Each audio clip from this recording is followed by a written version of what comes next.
열쇠는 타인이 쥐고 있다. 좋고 나쁜 것을 구별하려는 마음의 캐캐 묵은 습성으로 인하여 세상에 토해내는 불만족과 불공평한 느낌은 자신은 결코 불행해서는 안 된다는 아상중심으로 이어진다. 좋은 것은 움켜쥐고 나쁜 것은 성내어 떨치려 한다. 그런데 그것이 생각만큼 쉽질 않다. 본인이 그런 생각을 갖고 있다면 주변 사람들 역시 다를 바 없기 때문이다. 이와 같은 마음의 속성으로 하여금 행복은 성공과 출세를 의미하는 말이 되었다. 타인은 나를 위한 발판이어야 한다면 행복이 아니다. 행복이란 타인과 내가 함께 기뻐함을 의미한다. 자신의 행복만을 추구하는 고리를 끊지 못하면 이기심 때문에 외롭고 괴로운 현실을 벗어나지 못한다. 아상중심의 폐단으로 야기되는 악순환의 고리를 어떻게 끊어야 하는지가 우리에게 주어진 숙제이다. 산에서 불길이 번져 내려올 때 불길을 잡기 위해선 맞불을 놓아야 한다. 마찬가지로 아상중심의 사고를 잡기 위해선 철저히 남이 되어야 하지만 남이 되지 못하겠다면 최소한 남의 입장에서 생각하기라도 실천해야 한다. 처지를 바꾸어 놓고 상대의 입장이 되어 생각하는 자세를 지니지 못했다면 단절된 대화의 벽으로 인한 고립을 피하지 못한다. 인간이 교류하는 것은 언어가 다리를 놓고 있다. 잘못 쓰면 독이 되지만 잘만 쓰면 그만치 훌륭한 무기가 없다. 한번 뱉어내면 다시 주워 담을 수도 없기에 성급하고 경솔하게 사용되어서는 안 된다. 말 한마디 잘못해서 이를 그르치기보다는 차라리 침묵을 지키는 편이 훨씬 바람직하다. 상대의 입장이 되는 아량은 풍요로운 마음이다. 풍요롭다는 것은 상대가 그것을 갚아서 풍요로움이 아니라 베풀미, 이미 풍요를 간직한 때문이다. 잠재의식에서 풍요의 점을 많이 찍으면 삶을 풍요롭게 이끌면서 전개된다. 그러나 받으려는 마음의 점이 찍히게 되면 받아야만 살 수 있도록 잠재의식이 삶을 전개한다. 우리는 기적이나 안 죽고 사는 법을 배울 필요는 없다. 살면서 잠재의식의 속성을 알고 그것을 통해 삶이 어떠한 모습으로 나타나는지를 살펴야 한다. 긍정적인 삶의 태도를 지니고 부정적인 마음을 바로잡으면서 인간관계의 불꽃을 피우는 터전으로서의 삶이 마련되어야 한다. 베푼다는 것은 자신의 제한된 시야를 넓히는 행위이다. 상대방에게 베푸는 심성을 지녔다는 것은 대단한 일이다. 개인의 이익보다는 다수의 이익을 위해 움직이는 마음은 지도자의 위치에 있는 사람들이다. 지도자의 위치에 있다 보니 그런 마음을 사용하는 것이 아니라 개인보다는 다수의 이익을 위한 마음을 사용하다 보니 지도자의 위치로 서게 된 것이다. 마음이 모든 환경을 조성해 나가는 까닭에 남을 위해 살 것인가, 나를 위해 살 것인가에 따라 본인이 처하게 되는 환경이 결정된다. 타인을 넘어서고 초월적인 무엇이 되고자 마음을 정복하려 든다면 잠재의식은 현재 마음 상태만을 받아들여 타인에게 짓밟히는 삶으로 변질되는 역효과를 가져온다. 잠재의식은 긍정의 마음을 흰색으로, 부정의 마음은 검정색으로 받아들인다. 똑같은 행위라 할지라도 잠재의식이 읽어내는 긍정과 부정의 마음먹기에 따라 결과가 달라진다. 상대를 배려하는 마음먹기를 행하면 긍정이 살아나고 자신의 입장을 향해 있다면 부정의 힘이 강해진다. 인간은 누구나 완숙한 모습을 지니고 여유 있는 삶을 누리고 싶어 하기에 많은 고통과 시련을 참으며 나아가고 있다. 그들을 위해서 작은 불꽃 하나 피워 놓는다면 그 불은 머지않아 세상 천지를 온통 밝히고도 남을 것이다. 자신의 틀 잡힌 한계를 벗어나는 방법의 골몰하기보다는 인내와 겸허를 통해 상대를 위하는 자세를 지녀야 한다. 상대방이 원하는 것을 배려하는 마음 하나 실천할 수 있다면 자신의 어마어마한 잠재 능력을 성취할 것이다. 왜냐하면 아상 때문에 자신이 지닌 능력 중에서 극히 일부분을 사용하는 데 그치고 마는 까닭이다. 실은 내색을 하지 않고 상대의 이익을 먼저 생각하다 보면 아무리 싫은 사람도 마음이 소통될 것이다. 의식적인 노력을 통해서라도 상대를 위하는 말과 행동이 자신의 좁은 견해를 넘어서는 비결임을 체험해야 한다. 인간을 완성의 경지로 끌어올리는 방법은 신비한 비결이나 비밀스런 교의에 있는 것이 아니라 자신만을 위하려는 이기적인 생각을 벗어나는 데 있다. 대가 없이 타인을 돕기 위해 분주한 사람에게 인생은 무상하다거나 헛된 삶이라 부를 수는 없다. 인간은 원래 지극히 높고 승화된 존재이다. 그런데 보고 듣는 것으로 욕망과 분노를 일으키다 보니 분열되면서 아상 중심의 낮은 차원으로 전락했다. 인간은 본래대로의 자신을 회복하기 위하여 무수한 생사를 전전하며 나아가고 있다. 사람의 생각은 이 세상 어디라도 갈 수 있지만 어디를 가더라도 자신보다 소중한 것은 없으며 다른 사람 역시도 자신이 제일 귀하기는 마찬가지다. 진실로 자신을 사랑하는 사람이라면 남들도 똑같은 생각을 하고 있음을 알아야 한다. 분노와 증오의 감정을 쉽게 일으키면 그런 행동과 일치되는 사건들이 꼬리를 물고 생겨난다. 미간에 주름이 생겨 자꾸 화를 낼 일이 생기는 것이다. 원망과 분노의 감정이 일어나는 원인은 고통에서 벗어나고픈 욕망으로 비롯된다. 그런데 세상은 불완전의 나열이다.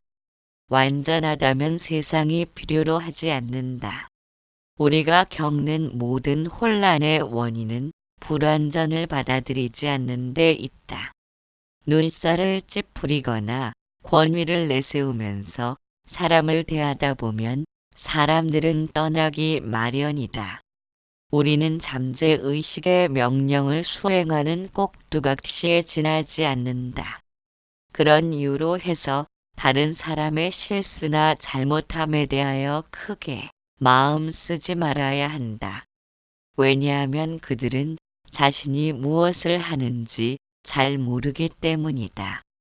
단지 그들은 행복해지고 싶다는 소망을 지녔으며 고통과 불행을 넘어서기 위해 삶이 짓누르는 무거운 어깨를 이끌고 이처럼 힘든 현실 속에서도 용기 있게 버티고 있다는 사실만으로도 그들은 존경받기에 충분하다.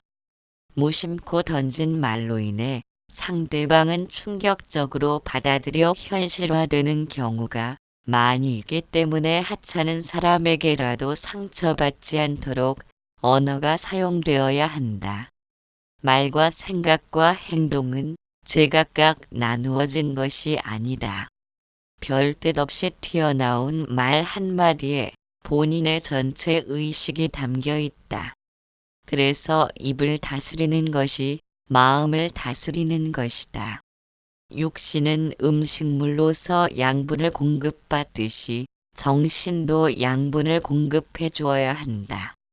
상대방의 상태를 점검하고 불편한 것은 없는지를 묻는 그 한마디가 보잘것없다고 생각한다면 마음은 풀 한 폭이 자라지 못하는 황폐한 땅으로 전락할 것이다. 자신과 관계된 주변 사람들에게 관용과 배려 등의 긍정적인 마음가짐과 부드러운 말 한마디가 미묘한 향기를 피워 올린다. 마음의 굴레. 마음이란 들에 핀 국화가 붉은 장미를 보면서 자신도 장미처럼 되고 싶다는 작용이다. 그렇게 마음은 있는 그대로의 자신을 벗어나려는 의도에서부터 비롯된다. 마음을 방치하여 내버려 둔다면 있는 그대로의 자신을 이해하지 못한 채 좋은 것을 보면 소유욕을 일으키고 싫은 것은 분노를 일으키는 도구로 사용될 뿐이다. 자신을 이해함 없이 다른 사람의 자리를 탐내본 늘 다른 사람처럼 되기를 바라는 습성에서 벗어나지 못하기에 평생 동안 나 아닌 다른 사람을 넘보면서 자신을 벗어나려는 태도는 바람직스럽지 못하다. 지금 현재의 삶과 미래의 삶으로 나누면 마음은 좁고 쫓기는 관계를 이루게 된다.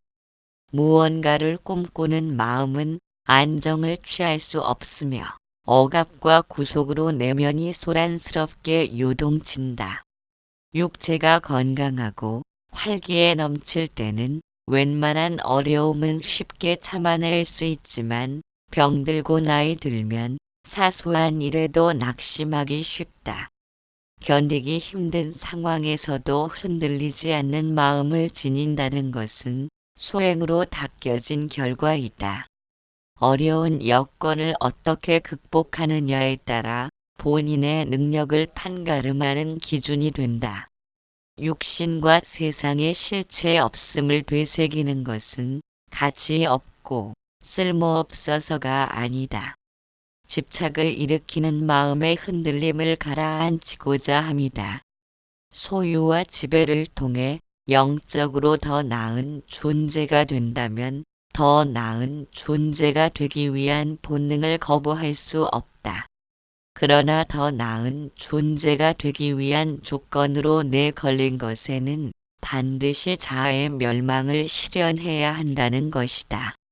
나와 남을 고집하는 마음이 깊어지면 부질없는 욕심으로 자신을 괴롭히며 보다 완성된 존재로서의 거듭남을 가로막는다. 자신의 관심이 타인을 향해 열릴 때 비로소 더 나은 존재로의 가능성이 나타난다. 일체를 통으로 보는 안목이 열렸다는 의미이며 마음이 좁고 쫓김에서 벗어났다는 뜻이기 때문이다. 마음이 요동치는 것은 육신과 세상이 무아와 무상의 본질을 잃어버리고 실제한다는 집착으로 인하여 흐트러짐이 생겨난다. 세상의 모든 것은 항상 변한다는 무상과 육신은 이것과 저것의 인연으로 이루어져 자체가 없기에 인연이 닿으면 사라져야 할 무아임을 떠올린다면 요동치던 마음이 가라앉음을 느낄 수 있다. 텅 빈 자체로 존재하는 본질을 이해함으로써 진화된 의식 혁명을 이룩하는 길을 진리라고 부른다. 그러나 진리는 우리가 알고 느끼는 방식으로 존재하지 않는다. 영화관에서 움직이는 영상과는 별개이면서도 또한 전혀 다르다고도 말할 수 없는 스크린처럼 존재한다.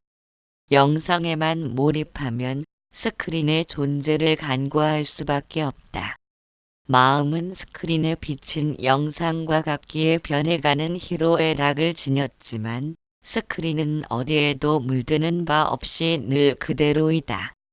스크린이 물드는 속성을 지녔다면 영상을 비추지 못한다. 영상물이 사라져야 스크린이 나타남과 같이 희로의 락을 겪는 생멸의 마음으로 스크린을 찾는다면 이미 영상으로 덮였기에 스크린을 발견할 수 없다. 한번 스크린의 존재를 발견하면 영상을 치우지 않아도 스크린을 통해 나타나고 있음을 이해한다. 스크린은 변해감이 없기에 끊어짐이 없지만 영상물은 매번 달라지고 변하면서 존재한다. 맥박과 호흡도 중간에 끊어진 사이 칸을 지니고 있다. 형상을 지닌 모든 것들이 생멸을 보이는 것은 늘 변함없이 한결같은 스크린이 존재하기 때문이다. 형상과 모양에 붙들려 있으므로 생겨나면 진실로 여기면서 좋아하고 소멸되면 허망하여 미워하는 두 가지 고통이 생겨난다.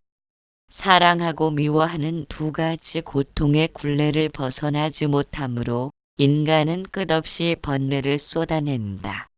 스크린처럼 끊어짐 없는 항상심에 의지해야만 번뇌가 새어나감이 없는 무루업을 성취할 수 있다. 눈에 비추이고 귀에 들려옴을 지켜보며 내면을 지켜보는 성품은 언제나 늘 그대로이며 영상을 벗어나 스크린의 상태로 접어들면 희로애락이란 영상에 의해 일어난 그림자라는 사실을 이해한다. 구름은 허공이 있기에 모습을 나타내는 것과 같이 다양한 감정의 표현은 스크린이 있으므로 가능하다. 스크린의 존재를 발견하면 더 이상 영상의 노예가 되지 않는다.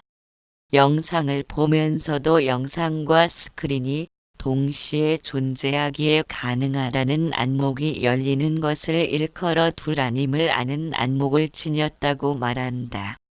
두라님을 알므로써 지켜봄이 본래 내 마음인 줄 알면 지켜봄이 생멸의 마음과 늘 함께하고 있음을 발견한다. 늘 지켜보는 성품의 존재를 알면서도 내 마음으로 자리 잡지 못하는 것은 모양에 몰입하면서 소유하려는 집착 때문이다. 지켜봄은 변함없이 언제나 그대로인 상태로 우리의 생각과 말과 행동의 전부를 지켜보고 있다. 마음을 따로 내어 지켜봄을 관해야 한다고 생각하지만 실제로는 그런 생각조차 지켜봄이 행하는 것이다. 지켜봄이 없다면 모든 상황을 알지 못하기 때문이다. 고통 없는 마음을 찾고자 노력을 기울이지만 노력을 기울이는 것도 지켜봄으로 행해진다. 그와 같음을 안다면 한 생각 일으킴도 지켜봄과는 어긋나는 것이며 그렇게 육신과 마음을 내 몸이라고 하고 내 마음인 줄 여기는 사람들을 가리켜 남쪽을 북쪽으로 알고 달리는 미혹에 빠졌다고 말한다. 말과 생각과 행동의 전부를 지켜봄으로 행해지고 있음을 안다 해도 지켜봄을 주인공으로 받아들이지 못하는 것은 언어로 이루어진 생각의 모양 짓기를 계속하기 때문이다. 오랜 동안 마음은 양변 나누기를 행해왔기에 지켜봄이 참으로 내 마음이라고 믿는 그것도 참마음과 거짓마음으로 나누는 것이며 지켜봄으로 행해지고 있음을 까마득히 알지 못한다. 결국 마음은 자신의 습성대로 참과 거짓의 양변 나누기를 행하므로 아무리 지켜봄이 내 본성이라고 생각한들 잠재의식에서는 그것을 받아들이지 못한다. 이처럼 양변 나누기를 행하는 모든 것들을 지켜봄으로 행하면서도 이것만이 진실하다는 생각의 모양을 내므로써 허망한 경계에 빠져드는 것이다. 우리는 지켜본의 존재를 알지 못한 까닭의 마음을 의지하여 모든 행위를 하고 있었지만 지켜봄으로 모든 것이 행해지고 있음을 각인시키려면 끝없이 생각의 모양을 지으려는 의도를 여의어야 한다. 거짓 마음이 있고 참마음이 따로 있는 것이 아니라 일체가 참마음뿐이라는 본성을 회복하기 위해 내면의 지켜봄을 끈질기게 붙들고 놓치지 말아야 한다. 보고 들으면서 마음이 대상물을 따라 흘러나감으로 좋고 나쁨을 비교하며 욕망과 분노가 일어나지만 지켜봄이 보고 듣는다면 대상물을 스크린으로 당겨오는 것이다. 카메라로 사진을 찍을 때 렌즈를 통해 들어온 사물이 카메라 내부의 스크린에 상이 맺힌 것을 찍듯이 눈이 보고 귀가 듣는 것이 아니라 눈과 귀란 사물이 보이고 들려오도록 돕는 매개체와 같다. 마음 스크린에 사물의 상이 맺히도록 눈도 렌즈와 같은 매개체 역할을 수행할 뿐이다. 눈이 보는 줄 알고 사물을 쫓아다니면 욕망으로 번지지만 사진을 찍듯 지금 이 순간을 담아내면 마음 스크린으로 사물을 끌어오기에 마음이 흘러나가지 않는다. 마음 스크린에 형상과 소리가 맺히도록 하기 위하여 눈과 귀가 사용되고 있음을 잊지 말아야 한다. 이처럼 수동적인 상태로 보이고 들려옴을 일컬어 지혜로운 사람은 행하는 바 없이 행한다고 말한다. 끊어짐 없는 생명의 빛. 우리는 하나같이 제각각 살아있는 존재라고 생각한다. 나와 남이 서로 다르며 생각하는 바도 같지 않다. 생명도 별개의 것으로 생각하는 것은 내 목숨을 남에게 전할 수 없기 때문이다. 그렇기에 아상에 깊이 물들 수밖에 없다. 그러나 제각각의 생명을 지녔다고는 말할 수 없다. 생사가 반복되는 윤회 사상이 존재하기 때문이다. 윤회를 믿든 안 믿든 간에 현재가 있기 위해선 과거가 있고 미래도 존재할 것이다. 그것은 사상이라고 할 필요도 없이 당연한 이치이다. 종교는 윤회를 거부하기도 하며 받아들이기도 한다. 단멸상과 상견상에 대한 잘못된 믿음을 불러올 수 있기 때문이다. 단멸상이란 단 한 번의 삶을 통해 생사가 끊어지며 상견상이란 생사가 반복적으로 이어진다는 의미이다. 단멸이든 상견이든 본성과는 어긋나 있다. 본성은 단번에 끝나지도 않고 계속 이어지지도 않는다. 왜냐하면 본성으로 인하여 세상이 건립된 까닭이다. 만일 단멸이든 상견이든 어느 한쪽의 논리가 맞다고 하여 단멸과 상견 중에서 한쪽만이 남게 되면 우리는 오로지 그쪽만을 집착하게 된다. 단멸과 상견이란 없음과 있음의 논리와 같다. 단멸이 옳다는 사람들은 삶을 끝장내고 싶은 것이다. 힘들고 지친 삶이 반복되는 것을 받아들이지 못한다. 반면에 상견이란 삶의 즐거움을 통해 위로받기 위하여 피땀 흘려 일군 터전인데 단번에 빼앗길 수는 없다. 이와 같이 단멸과 상견이란 음과 양처럼 존재한다. 그것은 믿음과 사상의 문제일 뿐이며 현상계에서는 현생이 있다면 과거의 생도 있을 것이며 미래의 생도 존재해야 한다. 생명이 반복되어 나타난다는 것은 죽음을 통해 생명이 단절되지 않기 때문이다. 생명은 항상 존재하는데 노화된 육신이 새로운 육신으로 갈아입기 위한 준비 과정을 죽음이라고 말할 수 있다. 그렇다면 생명은 언제나 그대로 존재한다는 의미이며 단지 옷 갈아입듯 육신만 바뀔 뿐이다. 생명체는 허공을 숨 쉬지 못하면 그 즉시 육신과 생명의 끈이 단절되고 만다. 허공이 항상 육신을 드나들어야 살아있다면 허공과 생명은 전혀 무관하지 않을 수 있다. 허공이 생명과 닿았다면 모든 생명체가 허공을 공유하면서 살아가는 존재인지도 모른다.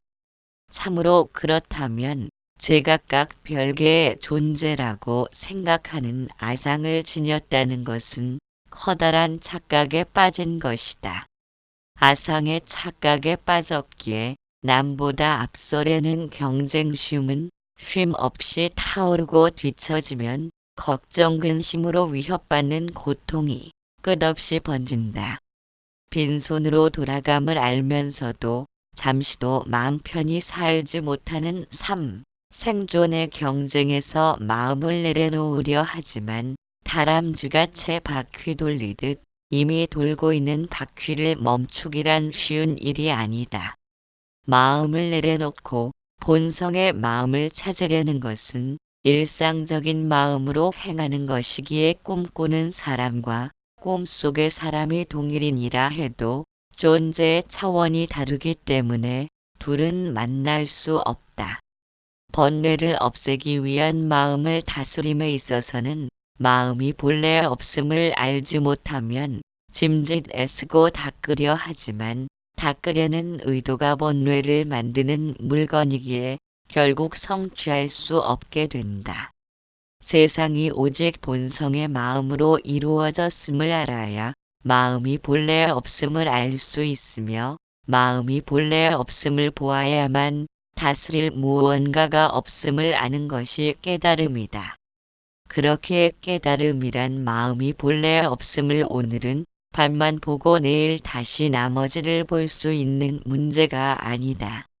점진적인 노력을 통해서 깨달음이 성취되지 못하는 것은 마음 없음을 차츰 발견할 수는 없기 때문이다. 오로지 단칼에 마음 없음을 보아야 하며 기뻐하고 슬퍼하는 행위자는 기차가 옆을 지나치면 느닷없이 뒤로 달리는 헛개비 마음으로 행하는 것이라 행위자가 없다. 그러므로 본성을 얻고 구하려는 모든 노력이 헛개비로 행해짐을 알고 의도를 잠재울 수 있어야 한다. 그러지 못하면 마음은 끝없이 이쪽 저쪽을 둘러보며 깨달음의 법을 찾아 헤맬 것이다. 그 시간이 긴 만큼 마음 없음을 발견하는 단칼은 모습을 드러내지 못한다. 얻고 구하려는 행위자를 실체로서 받아들인 까닭이다. 단칼의 법을 본다는 것, 무언가 볼 것이 있어서 보는 것이 아니라 현생에서 모습을 드러낸 과거생에 지어놓은 인연은 잘라낸다고 잘라낼 수 있는 것은 아니기에 생멸심으로는 성취할 수 없는 것이며 꿈이 꿈인 줄 모르기에 성취하기를 바라지만 성취할 무언가를 기다린다는 것이 잘못된 착각으로 인해 고통이 비롯되었음을 깨닫는 즉시 마음은 한순간에 바뀌어 버린다. 세상은 오직 텅 빈 본성의 마음뿐이지만 보고 듣고 맛본 기억에 집착하는 까닭에 허공에 의해 삼라만상이 구름처럼 생멸함을 알지 못했기에 욕망과 분노를 일으키는 것이다. 인간은 누구나 자신이 만든 업의 길을 걷고 있으며 생각하고 말하고 행하는 모든 것은 일체가 업의 힘으로 나타나고 있음을 안다면 일일이 시시비비를 가릴 필요가 없음을 알아차린다. 단칼에 도려내듯 응대의 여지를 남기지 않고 한순간에 마음의 동요가 없어지며 그로부터 업력은 멸하여 현생의 인연은 다음 생으로 이어지지 않으며 바람은 고요하고 경계에 물들지 않는다. 자규를 지닌 유유행을 통해 마음 없음을 이루고자 하는 것은 꿈속의 사람이 꿈꾸는 주체를 발견하려는 것과 같아서 이치를 알지 못하고 달리는 것은 허공을 움켜쥐려는 것처럼 어리석을 뿐 어찌 허공을 움켜쥐려는 방법이 있겠는가. 집이란 눈에 보이며 실체로서 존재하는 것 같아도 지붕과 벽, 대들보 등으로 화합되어 생겨난 것이라 자체로 존재하는 성품이 아니기에 인연이 흩어지면 소멸되는 한계를 지니고 있다. 육신도 여러 인연으로 만들어진 집과 같아서 주체자를 발견하려 해도 무엇을 주체라고 부를 것인가? 집에는 집 주인이 존재하듯 육신도 주인이 있겠지만 도무지 알 수가 없으니 사물이 있어야 생겨나는 그림자 같은 마음을 육신의 주인으로 내세우고 있다. 따라서 마음을 내려놓을 수 있다는 것은 육신의 본래 주인을 발견했다는 의미와 같다. 그러나 마음을 통해 육신의 주인을 찾고자 한다면 여전히 마음을 주인으로 여기는 까닭에 육신의 본래 주인을 발견했다 해도 한 나라의 왕이 둘이듯 마음과 본래 주인이 살게 되면 오히려 분란만 늘어난다. 마음이 끈질기게 주인 노릇을 하는 까닭의 본래 주인은 제 자리를 찾지 못하고 내몰린 것이다. 본래 주인을 발견하지 못한 것이 문제가 아니라 마음이 주인 노릇을 포기하지 않는 것이 문제이다. 육신의 본래 주인은 발견하고 못하고가 없다. 언제든 생각과 말과 행동으로 함께하기 때문이다. 얻고 구하는데 연연없다는 것은 마음이 주인으로 들어앉았음을 의미하며 본래 주인이 제 자리를 찾으려면 얻고 구하려는 마음부터 내려놓아야 한다. 그렇게 마음으로 짐작하고 발견하려는 것은 그것이 무엇이든지 간에 꿈꾸는 상태이다. 꿈에서 깨어나지 못하면 꿈속을 헤매면서 꿈꾸는 주체자를 발견하려는 것처럼 불가능한 일이다. 하나에서 10가지를 전부 마음으로 상상하고 짐작하고 판단하려 들기 때문에 구름을 뒤적여 허공을 알려는 사람과 다를 바 없으며 본성의 마음 찾기란 꿈속의 허망한 일일 뿐이다. 꿈에서 깨어난다는 것은 형상을 보기 위해 눈이 뚫렸으며 소리를 듣기 위해 귀가 생겨났고 음식을 먹기 위해 입이 뚫렸고 사물을 잡기 위해 손과 팔이 나타났고 걷고 다니기 위해 발과 다리가 모습을 보인 것이다. 우리는 잘못된 생각에 빠져 있다. 눈이 있기에 사물이 있고 귀가 있어서 소리가 있으며 입이 있어서 음식을 먹는다고 생각하기 때문이다. 만일 참으로 그렇다면 생명체는 주변 환경에 따라 육신이 적응되는 진화하는 일은 없어야 하는데도 끊임없이 진화를 거듭한다는 것은 주관과 객관이 더불어 상응한다는 것이다. 우리는 그와 같은 문제를 도외시함으로써 나를 우선시하려는 탓으로 아상에 빠진 것이다. 보고 듣고 맛보고 촉감하는 아는 것을 견문각지라고 하며 견문각지의 바깥 대상을 진진이라 한다.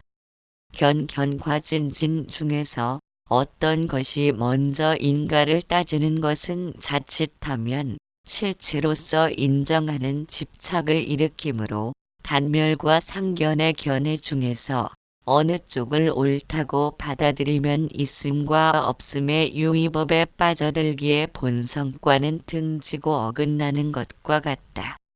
견이 먼저도 아니고 진이 먼저도 아니며 견이 먼저이고 진도 먼저라는 아리송한 표현을 사용하게 된다. 그것은 견과 진의 우열을 다투지 않으며 서로 포개어져 더불어 생겨난 허망함이다. 견과 진의 모두를 허망하다고 하는 것은 구름이 여러 가지 형상을 취하면서 존재하기에 실체가 있는 자체로서 믿는다면 허공으로 인하여 구름이 생멸함을 알지 못한다. 구름은 다만 허공이 모습을 드러냈을 뿐이다. 마음도 그와 같아서 마음이 여러 가지 모습을 지녔어도 마음에 붙들리면 마음을 일으킨 실체를 지나치게 된다. 또한 실체를 발견하고자 애쓰는 물건은 구름과 같은 인식작용인 마음으로 행하는 것이기에 구름을 뒤적여 허공을 보려는 망념일 뿐이다. 견하는 작용은 사물과 소리를 따라 보고 듣지만 견하는 성품은 끊어짐 없이 항상하고 있다. 눈을 감아도 눈꺼풀 뒷면의 컴컴함을 보고 있으며 소리 없음과 타임이 없는 감촉도 느끼고 있다. 끊어지고 이어지면서 생멸하는 것은 변화가 일어나지만 끊어짐 없이 언제나 그대로 항상하는 것은 허공과 같은 부동불동으로 존재한다. 우리가 항상하며 끊어짐 없이 존재하는 성품을 알지 못한 것은 보고 듣고 맛보는 작용만을 쫓아다니느라 바깥 대상을 따라서 마음이 흘러나가므로 욕망과 분노를 일으키는 무명의 늪에서 벗어나지 못한다. 변하는 성품은 스크린처럼 변함없이 존재하기에 온갖 영상을 나타낼 수 있는데도 보이고 들리는 영상에만 관심을 지녔기에 희로애락에 굴곡된 마음으로부터 자유롭지 못한 것이다. 변함없는 스크린의 존재가 세상과 육신의 주인임을 알지 못하면 욕구를 충족시키기 위해 고통을 겪어야 하는 끝없는 악순환을 거듭해야 한다. 이런 것은 내게 주어지지 않았으면 하고 바랄 때 그것이 나타나면 고통이 생긴다. 바라는 의도가 없다면 고통은 생겨나지 않아도 의도를 일으키지 않는 삶을 용납하지 못하는 것은 인간은 더욱 나은 삶을 희망하는 욕구가 본능처럼 존재하기 때문이다. 고통이란 하고자 하는 욕망으로 인해 생겨나므로 고통은 피하고 행복은 성취되길 바라는 것은 그림자를 베려는 것처럼 불가능하지만 고통 없는 행복을 성취하려고 안간힘을 쓰는 것은 마음의 허망함을 알지 못한 어리석음이다. 그래서 마음이 멈추지 않으면 변함없이 한결같은 본성의 존재이면서 욕망으로 고통받고 고통받기에 고통을 넘어서려는 욕망을 쉼 없이 내뿜기 때문에 다람쥐 바퀴 돌듯 세상을 갈구하게 된다. 무언가 필요함을 느낀다는 것은 세상과 나를 분리시켜보는 까닭에 너와 나라는 개체가 제각각 존재하므로 남보다 우선되어야 한다는 의미이다. 어째서 인간은 하나같이 눈과 귀와 입이 같은 자리에 비슷한 모양을 지녔으며 결국 빈손으로 떠나야 하는 줄 알면서도 필요함을 채우려고 평생을 끝없이 달려가는가? 스크린이 존재하기에 영상이 나타남을 알기 위해서는 영상물에 대한 집착을 쓸어버려야 한다. 사물을 보고 듣기 위해 눈과 귀가 뚫렸다면 살아있는 동안 견문각지를 필요에 따라 사용하면 될 뿐 소유와 지배의 욕구를 일으키는 것은 육신을 통해 생명의 빛을 끊어짐 없이 내뿜고 있는 우리의 주인공을 모독하는 일.